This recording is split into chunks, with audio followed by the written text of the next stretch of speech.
Hallo, ek is Maggie. Welkom almal. Vandag hervat ek net weer die gesprek van tegnologie en my fokuspunt vandag is oor 'n selfoon. Wat ek vandag wil sê is 'n selfoon kan 'n mens so gevange hou. Dit is onvermydelik, ja, dit is deel van die tegnologie, maar jy moet dit gebruik vir die doel waarvoor dit saak maak. Kinders gebruik die selfoon enige tyd en dwars deur die dag. En dit is nie hoe dit moet wees nie. Jy moet nie vasgevang en gevange wees met 'n selfoon nie. Die selfoon moet daar wees vir navorsing, belangrike aspekte in die leerproses waarvoor dit nodig is. En wat ek ondervind het, kinders gee nie meer of mense gee nie meer oogkontak met jou wanneer jy met hulle praat nie. Want die selfoon is gedurig in die hand. Jy praat met 'n persoon, maar sy oë is op die foon. En hoe onbelangrik voel jy dat jou gesprek nie saak maak nie. So, skeer jou maar weg van die selfoon, want die selfoon kan in baie opsigte negatiewe effekte op jou hê. Te veel tyd aan die selfoon gaan maak dat jy nie tyd het vir jou familie, jou skoolwerk, moontlik nie vir jouself nie. Maar wat ek doen, ek het 2 selfone. Ek het die enetjie en ek het die een waarop ek nou werk, want ek is 'n YouTuber. Maar ek doen my werk, maar dit duur nie die hele dag nie.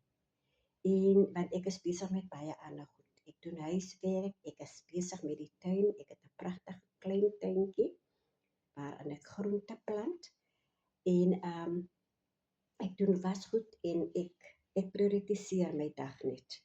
Nee, ek is nie die hele dag met 'n selfoon in my hand nie. Hierdie selfoon laat my sommer dink aan 'n sel in die tronk wat jou gevange hou. Jy kan nie ontsnap van die selfoon, jy's gedurig met die foon in jou hande. So, 'n sel in die tronk maak dat jy so vasgevange is. Jy kan jou nie loskeer nie. Dit is wat hierdie selfoon doen. So mense, gebruik die foon waarvoor dit nodig is.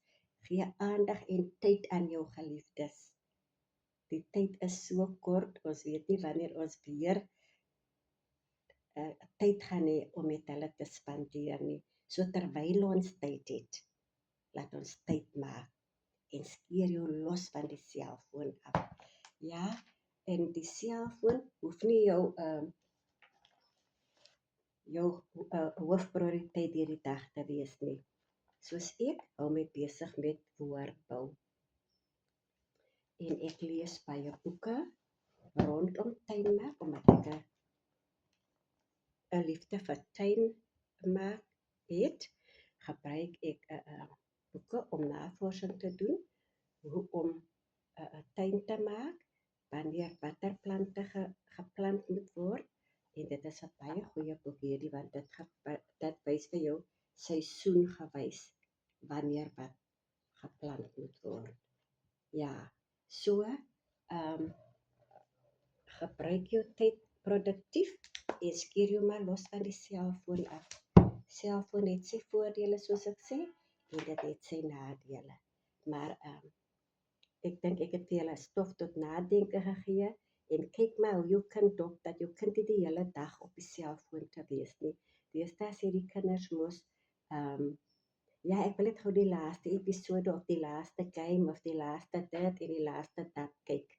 So hierdie selfoon, so die selfoon 'n mens se tyd beslag. Gebruik dit vir die doel waarvoor dit nodig is. Maar vriend, tot 'n volgende keer. Mag dit met julle baie goed gaan. Totsiens.